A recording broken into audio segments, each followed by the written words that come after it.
Hare Krishna, Namaste everyone. Imagine you're standing in front of a vast ocean. You have to cross this ocean and you have the task of finding a lost princess and coming back successfully. How would you feel? I'm sure you would feel intimidated. You would feel unsure if you are up to this task and you would doubt your capacity, right? Because we all have our limitations, but that was not the case with Hanuman. So, welcoming you back to the series where we discuss the teachings from Ramayana in the form of invaluable lessons from multiple characters who act as gurus in Ramayana. So, last time we had talked about the story where Hanuman was a young child, and when he was hungry, he saw the sun up in the sky and he jumped directly to the sky to devour the sun, thinking it is a fruit. So, when Indra saw this, he stopped this particular act by sending the Vajra towards the kid. And Vayu, the father of Hanuman, was deeply affected and he stopped the flow of oxygen in all the universe because he was affected by this incident.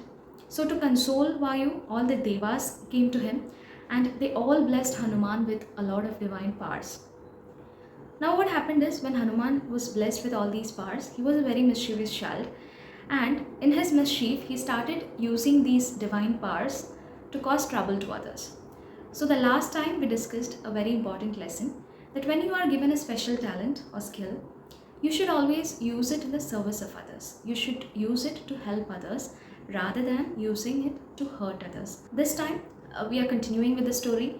So, that was the childhood of Hanuman, and now we are talking about a situation in Ramayana where we see a group of monkeys sitting dejected on the seashore, not able to decide that how will they accomplish their mission of finding Sita, the lost princess, who they know is situated in Lanka. So we all know the story of Ramayana. Rama, the prince of Ayodhya, his wife Sita and his brother Lakshmana went into exile for 14 years.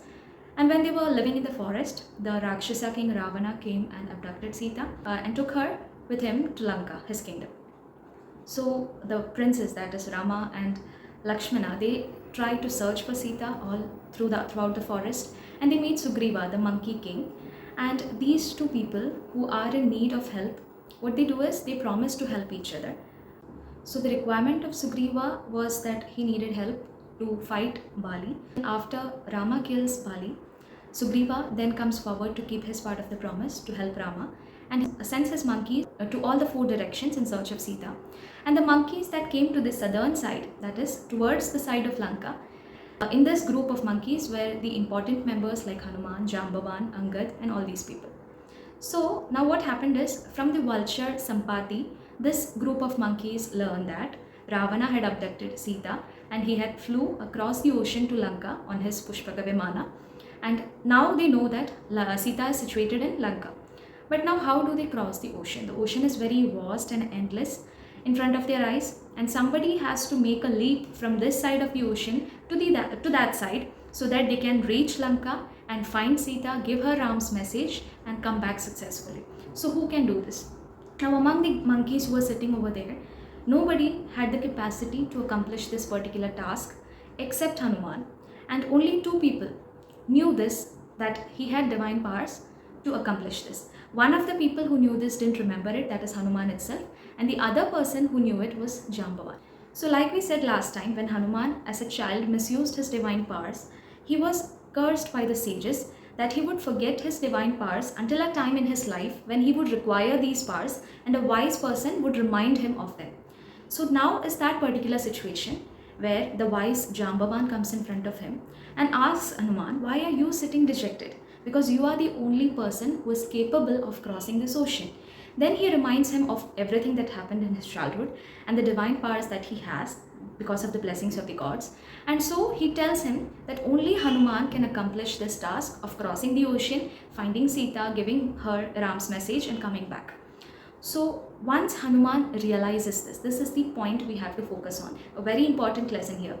Once Hanuman is reminded of this particular thing, the powers that he has and the capacity that he has to cross the ocean, he becomes very enthusiastic and excited, and he determines that he will achieve this goal. So he tells to his fellow monkeys that I'm going to go to Lanka. I am able to do this. I am very confident in doing this. And he enlarges his size. So as part of his divine powers, he can shrink and enlarge his size whenever he needs. So he enlarges his size, and then he roars and tells them that I am going to achieve this goal. I'm going to find Sita. I'm going to serve Ram's purpose, and I'm going to come back successfully. He's so confident, so courageous, and so enthusiastic about the goal that this is the most important lesson that we have to learn from Hanuman. So it happens in life that we are also dejected. We also face setbacks at times, and we don't know how to go forward. Sometimes life is like that ocean. It is vast and endless, and it is like a huge challenge. You don't know how to overcome it, but you also know that you have to do something. You cannot sit there without doing anything. So at times like that, you may feel that you are not worth it, or you are not capable enough to lead life or to go forward in life. In situations like this, if you're lucky enough, you have people around you. You have family, you have friends, you have colleagues.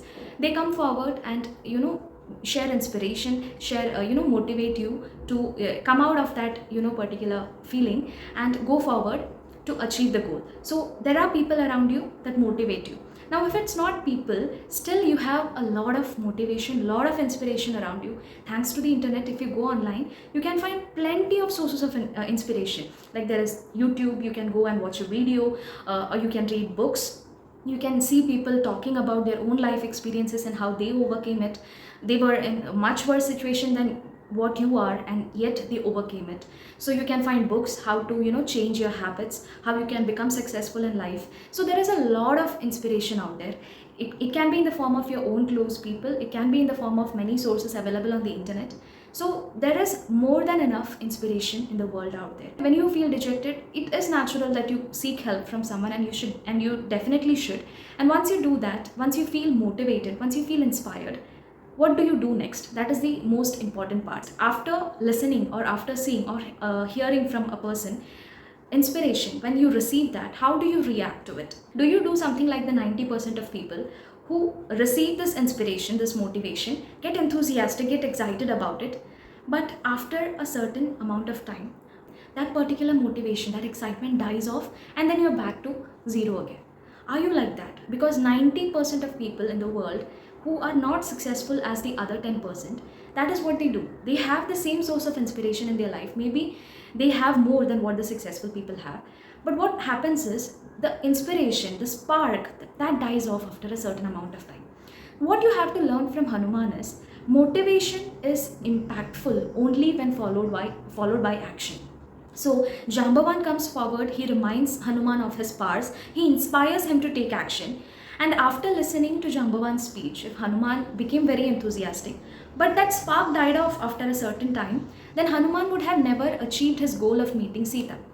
So what Hanuman does differently here is he never lets that motivation die off, that enthusiasm die off until his mission is accomplished, until his goal is accomplished. So the most important lesson here to learn is, once you feel dejected, it is very natural in life to feel dejected at some or the other point. But once you feel that, and when you are inspired to take action, you should never let any distraction come in your way. You should take action, and you should not stop until your goal is achieved. Now, when we talk about the next lesson in the next video, we will see that when Hanuman starts his journey towards his goal, there will be ample of distractions, ample of obstacles in his way, and yet you can see that he doesn't stop. He doesn't stop, he doesn't let the spark die until his goal is accomplished. So that is the most important lesson to learn from Hanuman. Until we see next time, Hare Krishna.